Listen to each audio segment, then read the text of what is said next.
Okay, this, example 6.6 on page 134, I'll just talk you through it. It says, using the same scales and axes, draw the graphs of the function g of x is equal to and h of x is equal to. In the domain, 0 is less than or equal to x, which is less than or equal to 6. X is a real number.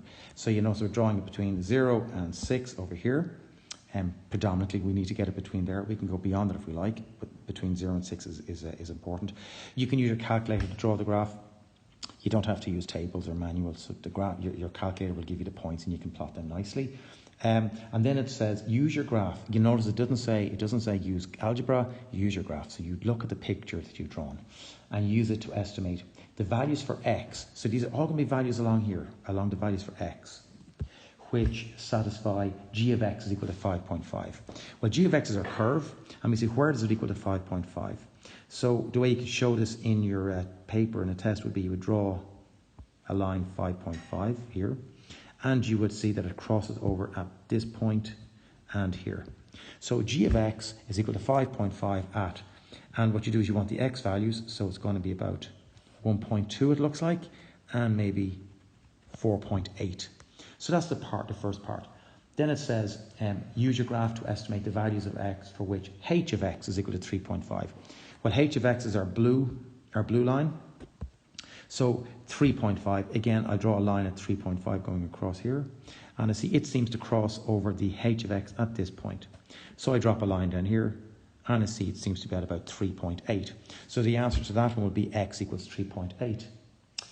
The third part of the question said, estimate the values of x for which g of x is equal to h of x. So where do g of x and h of x meet each other? Well, g of x is a red curve and h of x is a blue. So they cross over here and there.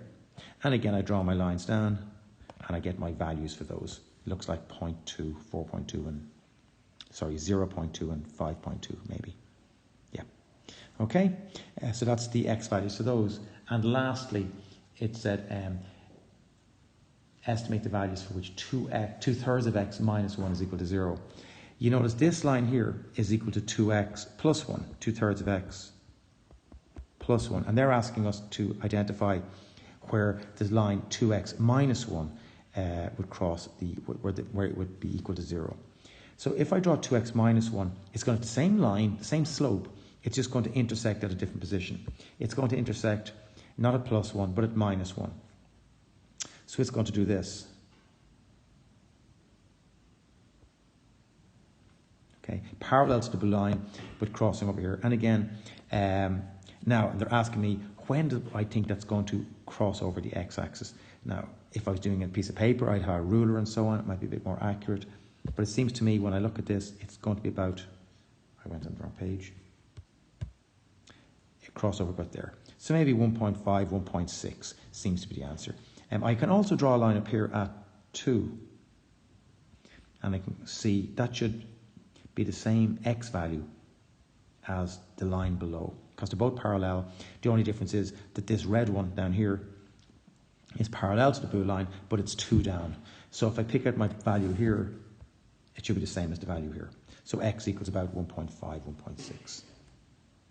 Okay, this is a question on page 138.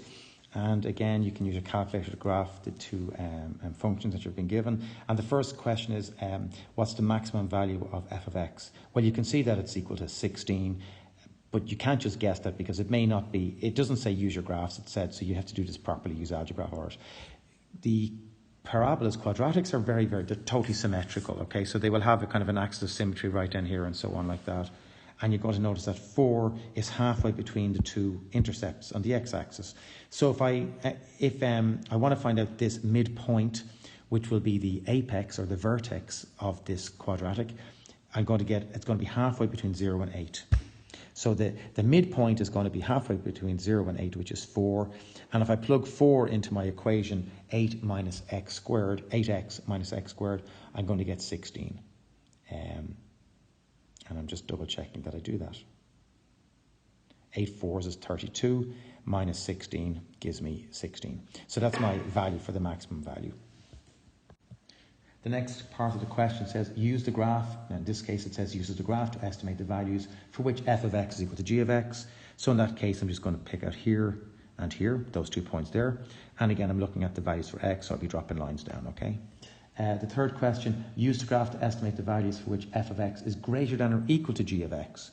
Again, just double check, our f of x is the quadratic. So where is it greater than? Well, it's greater than all the way up here. That's when it's greater than. It's less than down below. It's greater than the straight line all there. So in other words, the x values for which it's greater than are, if I drop a line, it's the same line I drew earlier on, isn't it? It's between there. So it's going to be between whatever that is. I need to clear this out so I can see it properly. So if you drew a line from here down, looks like it's about 0.6 or something. And then from here down, it's just slightly inside 7, I think. So in other words, this function is greater than the straight line g of x for x is greater than 0.8 and less than 6.8. And I'm just checking now, does the question say less than or equal to? It does say less than or equal to, so it's going to be that. Okay, that's the second part. And use the graph to estimate the values of x for which f of x is less than g of x. Well, that's all these ones out here. It's going to be all the other ones. I'll do these in green. So it's all this value from there out and from there out as well. So that's going to be, if I do it here, x is going to be greater than 6.8. Okay, and x is going to be less than 0.8. All right. Okay, this is question 11 on page 138. Read the question and then come back and press pause on this, maybe read the question, have a little think about it and then come back. So the owner of the manufacturing company, he pays his workers and he based them on how much work they do. So Q is the quantity of work, and this is in hundreds, and the pay goes up in hundreds as well. But interestingly, our function is only in terms of, individuals. So every time I put in a Q of 1, it means 100 things that they're manufacturing. And every time you get a P, which is a payroll or their salary comes out, if 1 comes out, that's 100 as well. So everything is 100-fold. So the first thing says graph the function. That's done.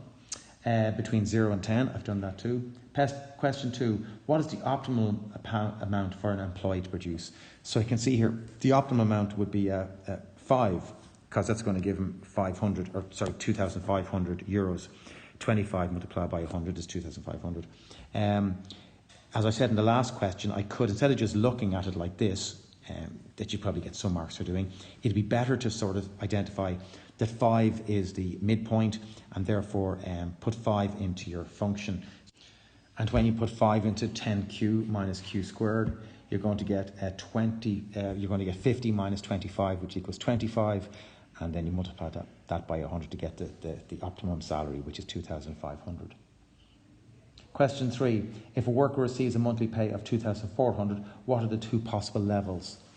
So we're going to say that 10q minus q squared is equal to 24.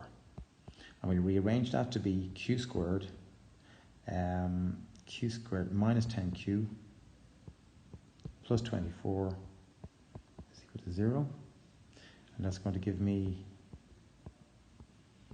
q minus 6 and q minus 4 is equal to 0.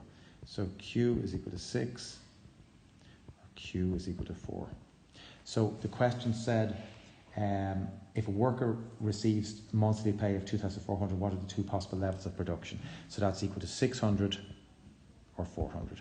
So if he produces 400 widgets or 600 widgets, he's going to get that level of output.